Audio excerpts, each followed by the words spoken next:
Unfortunately, the delay has made us, we're about a half hour late picking up our lunch. We are following breaking news, a traffic nightmare in Shasta County after a semi overturns, spilling thousands of gallons of diesel on the highway. We bring you a live report. Plus, happening right now, Oroville city leaders are taking a major step toward renewable energy. We'll show you what it could mean for your future utility bills. And the election is underway with California's congressional districts in limbo. We have team coverage as the ballot count continues tonight. Covering Northern California. You're watching Action News Now. Coverage you can count on. It is Election Day, and here in California, the only statewide ballot measure is Prop 50, which would redistrict the state. It would shake up Districts 1 and 2 in our area, moving Shasta, Modoc, and Siskiyou counties out of District 1, likely shifting it from a Republican to Democratic majority. Ahead of Election Day, more than 6.6 million ballots had already been returned in California. About 29% of those sent out. Well, Action News Now has team coverage. Sade Poon is at the polls in Oroville, but we begin in Redding, where Jesse Angelo spoke with the Assistant Registrar of Voters today. And Jesse, voters are dealing with a whole new system in that county. That's right, Alan. As voters came out for this election, they got a first-hand look at all the changes made by new Registrar of Voters, Clint Curtis. Some of those changes include more direct access for election observers, as well as a new system for tabulating votes. I did speak with Assistant Registrar of Voters, Brent Turner, about how things are going with the new system. He gave a glowing review, but one election observer tells me she thinks things could have gone a lot smoother. Things are going better than expected, knock on wood. We've had a smooth day. Of course, it's not over yet, but so far so good. Processing of the ballot seems to be going slower than anticipated. There seems to be some IT issues that have sprung up, and there could have been better planning in this process to make this all run smoother.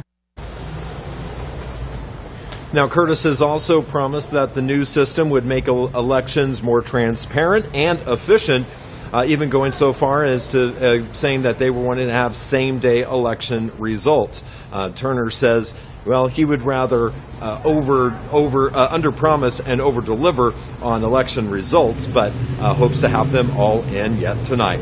Live in Redding, Jesse Angelo, Action News Now. Thank you, Jesse. Well, Sade Pullen is live in Butte County. Sade, you've seen quite a few people out there casting their ballots as well in person.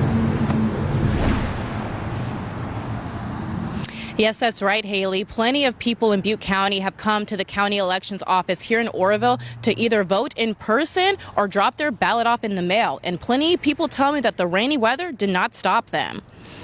Many people here in Oroville told me that they waited until the last day to vote because they were too busy beforehand. Others say that they wanted more time to get educated on Prop 50, the only measure on the ballot for the entire state.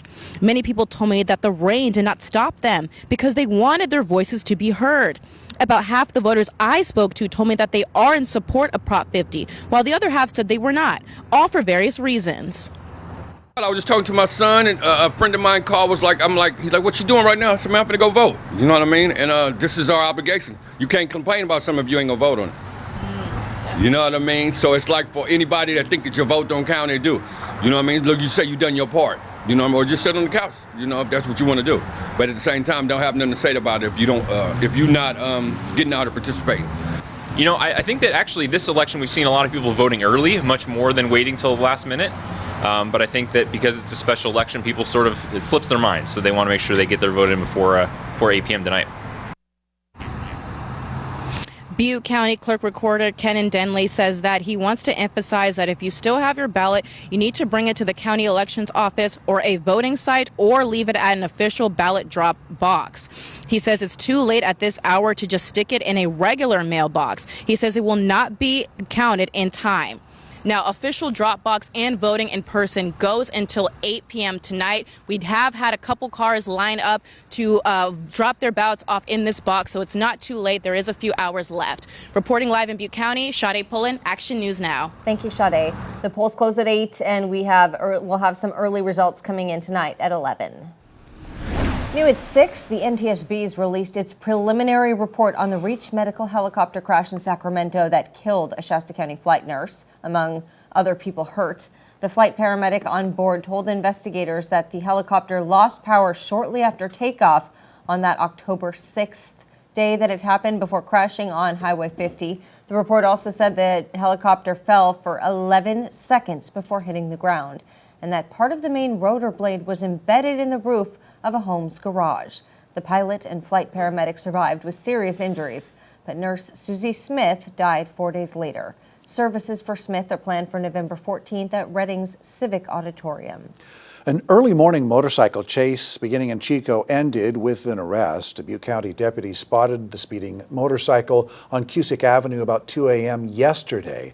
The deputy says that 40-year-old Joshua Doherty didn't stop, leading to the pursuit, which ended when Doherty crashed into a parked car on Hazel Street. The deputy says Doherty took off running, but that when they caught him, they say they found nearly 5 grams of meth on him. New tonight, the man convicted in a stabbing at a transitional housing facility in Redding, killing 1 person and injuring 4 others, will spend the rest of his life in prison. Christopher Witcher withdrew his plea of not guilty by reason of insanity on Friday after 2 independent doctors found he was sane at the time of the crimes. He committed the stabbings October 8th of last year near the Market Street Manor Motel. We continue following breaking news on Interstate 5 in Anderson, where the northbound lanes remain closed from a big rig crash and diesel spill. It's been this way since 8:30 this morning when the crash happened, shutting down the northbound lanes from Balls Ferry Road all the way to Highway 273. Action News Now reporter Bea Barbosa has been there all day. She joins us now live. And Bea, there's been progress on cleanup, but it's not over yet. Yeah, Alan, just in the last 15 or so minutes, they've officially begun to drain the remaining diesel fuel out of the semi's tanks. They have moved me and others further back from where we were about an hour ago because they are concerned about the fumes that are being emitted for our safety. They've pushed us further back now. About 9 agencies, different agencies, all responded to this crash today. And while the number of people that have been here has dwindled throughout the day, there are still quite a lot of people here. I'd say about a dozen cars and at least 20 people out here working to clean this up.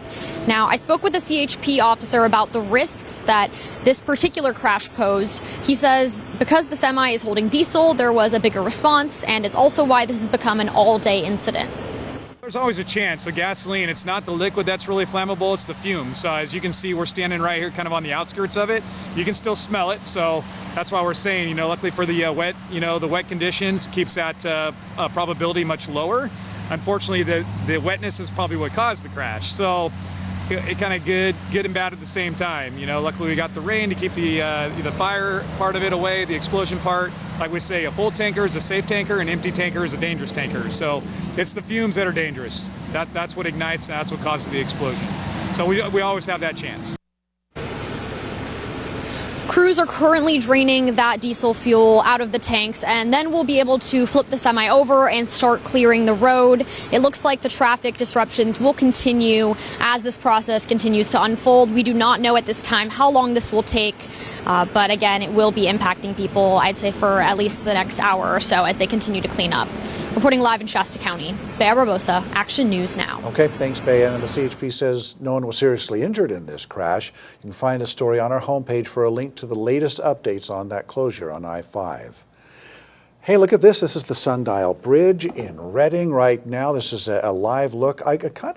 We talked a few minutes ago about it being so bright. I wonder if it's the exposure on the camera that we're seeing there. Maybe it's the supermoon, Alan. That too. It's a little closer than we realized. Chief Meteorologist Howie Gordon's tracking kind of a break. It started stormy, but we have a lot more headed our way.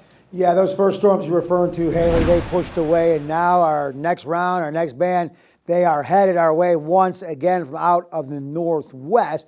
Really, at the moment, staying in the coastal range, North Mountains, Shasta County, Trinity County, like way up there. You look at the valley, it's really just some light cloud cover and then really light rain at the moment. But winds and rain will pick up overnight. Here's our future rain totals. Again, Tuesday, Wednesday, Thursday, we could see over an inch potentially in parts of the valley and close to 3 inches up in the mountains where, again, we have that flood advisory by midnight. parts of Trinity, Lake, and Mendocino counties. Also with the rain, though, okay, well, first we do have the flood watch. I was just pointing out these locations by midnight tonight. So low drainage areas and streams and creeks, you'll want to be very, very careful. Temperature-wise, okay, we're going to stay about within all of these temperatures the next 36 hours, within about 5 to 6 degrees. But winds, not bad at the moment, but they're going to pick up because we have a high wind warning.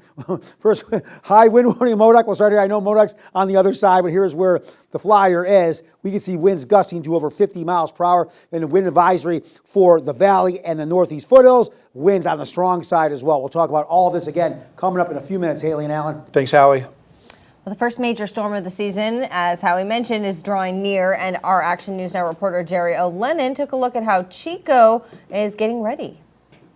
Mid-morning Tuesday looked like any normal day. People walking their dogs, riding bikes, and even casting ballots in the special election. What if it was pouring out? Would you still come?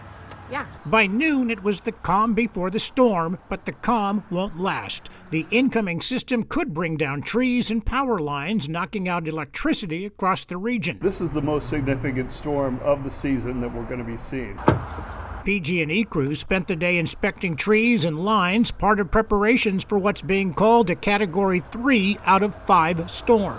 Making sure we have a proper distance between the power lines and the trees, and looking for any trees that are unhealthy and could fail or branches could break off and cause a power outage. The Chico Fire Department is also on alert, keeping an eye on local waterways. Well, we really start looking at, hey, is the water high enough to where if somebody fell in, are they going to get swept downstream? Fortunately, the storm isn't expected to last beyond Wednesday, and voters, they managed to cast their ballots before the skies opened up.